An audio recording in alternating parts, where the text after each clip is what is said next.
Greetings to our beautiful V family all over the planet. This is your chief.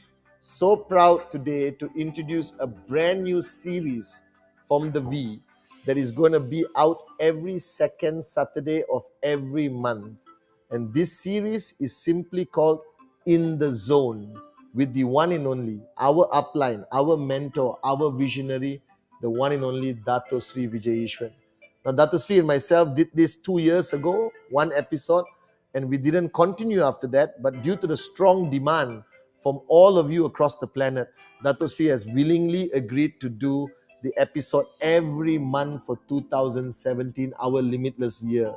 And guys, for you to understand, this session is about me as a mentee speaking to my mentor, my upline, who guided me all these years as he has guided all the V partners, AVPs, V councils, core in-service members. All right? And Dato Sri is back again as our upline on this series of being in his zone, in the series of In the Zone. Dato Sri Vijay Ishwan, thank you so much for this opportunity, Dato Sri. The network today sees you only on VCon stage. They never had the chance, like I had, to sit down with you over coffee at your home. I still remember late nights where we asked you the pertinent questions of our journey in networking and the advice you would give us, right, basically to be a better person and a better networker. And as you know, Dato Sri, the V has launched a mantra this year called Limitless. And I remember when I first sat with you 18 years ago, you said, Padman, remember one thing, your potential is limitless. And the only person who can hold you back is yourself, no one else. And Dato Sri, how would you share this message today of our potential being limitless? Because your downlines don't believe that. They have too many limitations. How would you share this, Dato Sri, with all your downlines around the world? Well, first of all, it is I who am thankful because, for me, this is networking 101. Yes. And I'm looking always for opportunities where I can talk to people. And unfortunately, it's not as often as it used to be. True, Dato Sri. Anyway, I'm glad we can raise and answer some questions as we go along. To me, being limitless is basically setting yourself free from the chains that you have invariably designed around you. We are born limitless. Yes. If you want to see a child, I mean, in one of my training videos, there's a beautiful, brilliant video. It's on YouTube of a 3-year-old standing up there saying, "Do it now." Yes, I remember that. Yeah, and that child is limitless. She's not bound by shame or indignation. She's not bound by any of the rationales that we apply. She just totally wants to get her message across, and she wants to say, "Do it, do it, do it now." And what happened to us is we grew up. We all were that child at one point in time, and limitless is just going back to that point where we could once again sense that freedom that comes with being able to be just exactly who you are. And we have just created layers and layers of personality. That's not us. That is essentially the way of us coping with the world. So we need to conform. So we reform ourselves in order to conform. And therefore we form these layers that just keep on padding as we grow older. Sadly, sometimes it takes the whole process to go up to where we are, in our 60s or 70s, and we start reversing it. And that's called second childhood. Yes. Where, like, the case of my mom, for instance, and where it is so nice to see the child in them come alive. But the reality is, we should bring the child out now. See, the greatest networkers are the simplest. They're not complicated people. They are driven people. And they don't set limits. They don't understand the concept. It is us who are fearful of this, fearful of that, confined by this, confined by that, looking here, looking there, listening. If we start listening to what people want, we will never be able to reach our potential. True. And that is how limits are set, by other people, not yourself. Now, if you set a limit for yourself, whatever it may be, then you can change that. You have limits in life wherever we go. We have speed limits. When we drive, we have time limits. When we are working and, we have conformed certain things, we have to rush to a plane or a schedule to be kept. So we have limits in everything that we do, speaking limits, watching limits, viewing limits. Everything is limited by a certain period of time. We put a coin into a machine, it only runs for a certain time. The one thing that has no limit is imagination. There is nothing that limits your imagination except yourself. What you can imagine, you can become. And the beauty of that process is recognizing that everything around us was somebody's imagination at one point. True. We are sitting in buildings that were somebody imagined somewhere. This particular chair was designed by somebody with a pencil somewhere. Everything that we look at, everything that's man-made, everything that we utilize was imagination. So imagination can become real. What limits you? 100 years ago, they said it's impossible, for us to do half the things we're doing right now.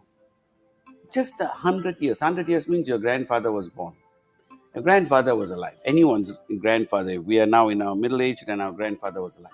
In his time, for instance, to imagine if you went up to him and told him, because at that time, 100 years ago, we were looking at 1910. Yes. Okay, the Wright brothers are just beginning to fly. Planes were just, so you could actually tell him that you can fly from, Sydney to London in so many hours. He's not going to buy that. Your grandfather probably, came here by ship. Yes, true. And so did many of us. At that time in 1910, it was the Titanic, it was ships, it wasn't planes that took us across. So that's one thing. Then look at everything that's going to the moon. If you told your grandfather when he was a little child, we are going to walk on the moon, again he would say, oh, you're crazy. And like that, there's a whole series of things where limits have been broken over and over again, just between 3 generations. Your grandfather, which in most of our cases we have seen, or at least we know about, or if somebody has talked to you about him, either your mom or dad, and said, this is your grandfather. So that's a conscious recognition of an individual. That person lived, and between his life and yours is only 2 generations. And between that, the entire universe has changed. Changed completely. The world of the internet. How would you explain the world of the internet to your grandfather? How would you explain you can buy things Online. to your grandfather and have it delivered to your door? Everything is magical today. If he actually lived today, he would find the whole world magical. So what would the grandchildren going forward from now, where would they be? What would be their world? So if we sit down here limiting ourselves, they are not going to be limiting themselves. The only way for you to catch up, understand, and eventually be able to converse with them, the millennials, so to speak, are already a whole new generation. We have to wake up and smell the coffee. Being limitless is just being normal. The problem is, we are not being normal. We have regressed. We allowed these limits to pull us down. We have chained ourselves with our thought processes, with the fears that society has built into us, and everything is a limit. So being limitless is going back to your normal self. Being limitless is being who you are. Being limitless ultimately is the real purpose of why you took birth. You took birth not to be limited. You took birth to fly. Completely agree, Datusri. Datusri, you have always told me, which I've always disagreed with you. Right? I remember when you told me that, Padman, there's no difference between you and me. And I straightway told you, Datusri, there's a lot of difference between you and me. And you clearly said it, that the only difference between you and me is you are still holding yourself back. Right? Datusri? And I asked you this question many years ago, because I didn't understand that I'm holding myself back. That doesn't relate. People don't relate to this statement, right? Because they believe the world is their greatest enemy. And you made a statement to me, Datusri. I'll never forget this. I was on your sofa, in your house, in your penthouse, all right? And you made this statement that, Padman, your greatest enemy is Padman Senatiraja. Yes. Right, Datusri? And today I realized that. I completely understand that whole the lesson you taught me back then. Is it fair to say, Dato Sri, that our greatest limitation factor or limiting factor is ourselves? Absolutely. And how would you change that, Dato Sri? Ultimately, you are in a unique position. In fact, I just sent out this message about a day ago, which says that you are the sculptor and you are the marble. Hmm. So that is the most difficult thing to recognize. You are the sculptor working on yourself. So what needs to come out of this sculpture, this blank granite stone, the beauty of what is hidden inside can only be unveiled by you. Hmm. So if you make a mess going into it, Yeah. that's you.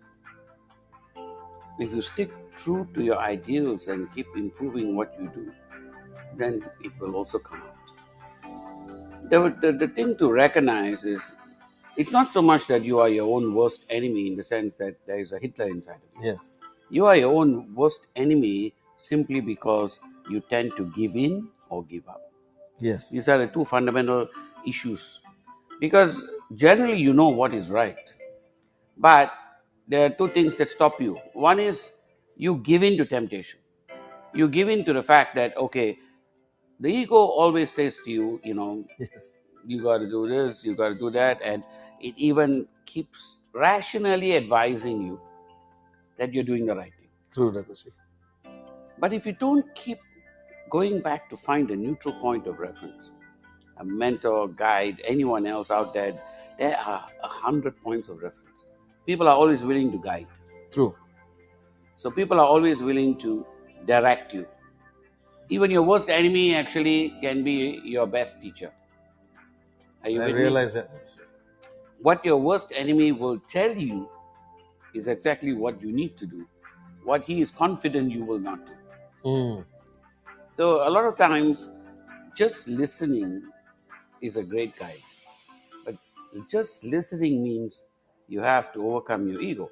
Yes. So that means you have to humble yourself and say, okay, the universe is talking to me. God is talking to me. Someone is talking to me, because this world that we live in is structured in a fashion for us to be able to do our very best. Beautifully put in another way is simply this. We live inside this body. Yes. It is this body that tells us everything. We experience everything through this body. True. You hear through your ears. It is through my eyes that I can define you are sitting there right now. Yes. So this body is the only source, the only bridge between you and the world. If your senses were cut off, you can't see a thing. Helen Keller, for instance, True, Dato Sri. brilliant in the fashion that the only thing she had was a sense of touch. Yes. And it's primarily through the sense of touch she was able to communicate with the world.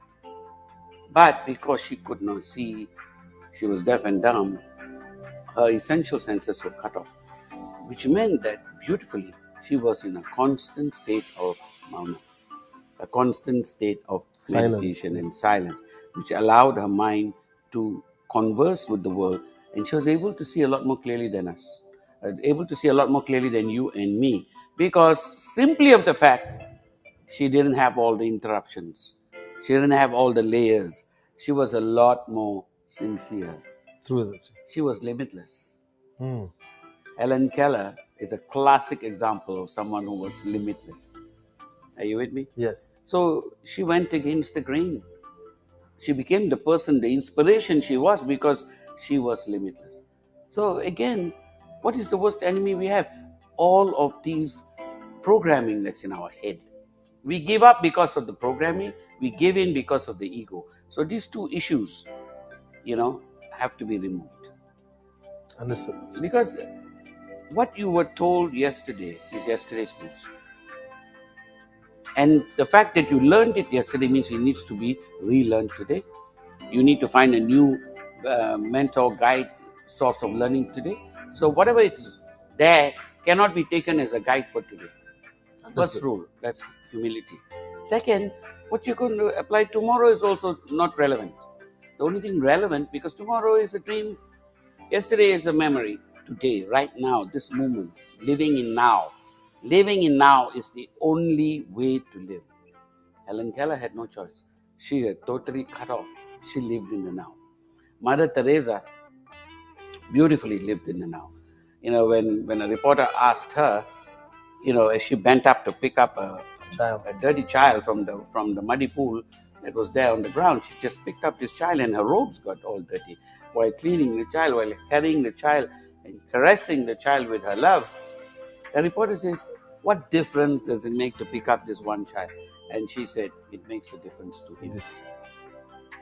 The reporter was comparing it with the million other children out there. She lived in the now.